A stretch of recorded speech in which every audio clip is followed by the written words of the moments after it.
Good afternoon. Thank you so much for tuning into another episode of Dr. Jloknows. Before we begin, I want to give a shout out of thanks to Dr. Philip Miller of Gotham Plastic Surgery in New York City, because I had asked he and his team to give me a hand with some things on my eyes that were a problem.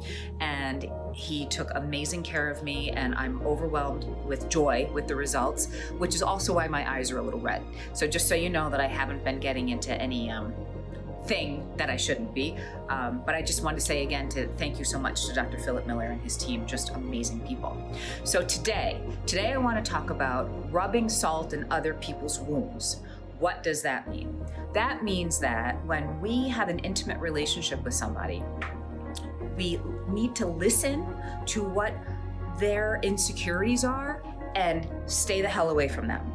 Not pile on, not make it worse.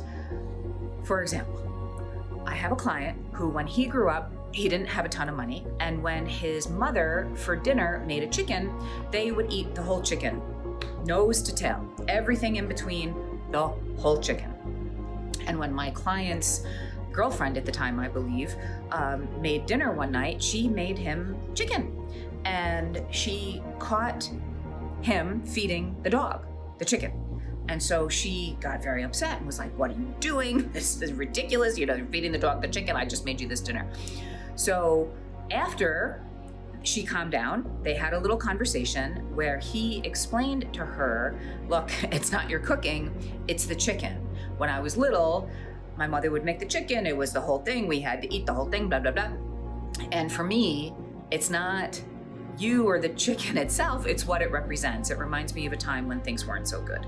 So instead of getting hysterical about it, she said, "Okay, let me understand this." She did. "It's going to be a little bit of an inconvenience for me," meaning her, because I guess chicken was a big part of her cooking repertoire, and she's got to figure something else out.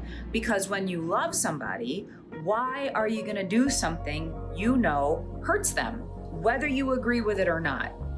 So I use this example all the time in my work with people, because it's such a good example of not throwing salt in an open wound. And you may think that that wound should be closed by now. Maybe they do too. But if it isn't, then until it is, why would you make it worse for them?